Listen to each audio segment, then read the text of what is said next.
દરેક નીતિની સામે કાયદાની રીતે ઊભો રહેતો એસએસકે ન્યૂઝ ચેનલ। સુરતના મેદરપુરા પોલીસ મથક વિસ્તારમાં વ્યાજખોરોના ત્રાસથી એક ઇસમે આપઘાત કર્યો હતો, જે મામલે ભાગી છૂટેલા વ્યાજખોરને ક્રાઇમ બ્રાન્ચે મહેસાણા ખાતેથી ઝડપી પાડ્યો હતો।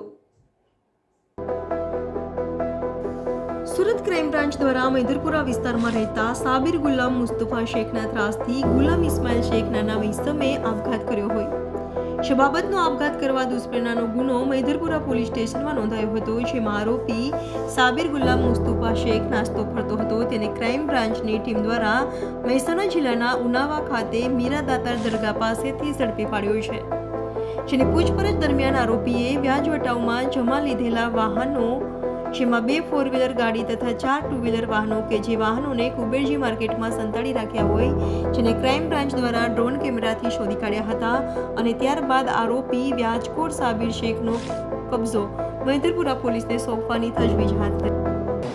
મેદરપુરા પોલીસ સ્ટેશન વિસ્તારમાં ગઈ તારીખ 22/11/2024ના રોજ એક ગુલામભાઈ ખ્વાજા મિયા ઇસ્માઇલભાઈ શેખે પોતાની આર્થિક પરિસ્થિતિ કંટાળીને ઊંચા વ્યાજે લોકો પાસેથી પૈસા લીધા હોય એના કારણે એમને દવા પીને આત્મહત્યા કરવાની કોશિશ કરી હતી અને એ સારવાર દરમિયાન એમનું મૃત્યુ નીપજ્યું હતું।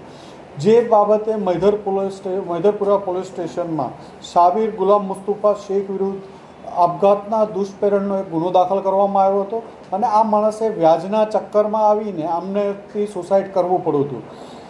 જે અનુસંધાને સાબિર ગુલામ મુસ્તફા શેખ વોન્ટેડ હતો અને એની તપાસ ચાલતી હતી। ગઈકાલે લેટ નાઇટના ક્રાઇમ બ્રાન્ચની ટીમે એને મહેસાણા મીરા દાતાર ઉનાવા મીરા દાતારની દરગાહ પાસેથી પકડી પાડ્યો છે અને એની પૂછપરછ દરમિયાન અન્ય 6 વાહનો, 4 મોટરસાઇકલ અને 2 કાર કબજે લેવામાં આવી છે, જે અલગ અલગ લોકો પાસેથી પ્રાથમિક દ્રષ્ટિએ વ્યાજની સામે પૈસા જે ધિરાણ કર્યું એની સામે અવેજમાં રાખેલી હોય એવી ગાડીઓ હોવાનું ધ્યાનમાં આવ્યું છે।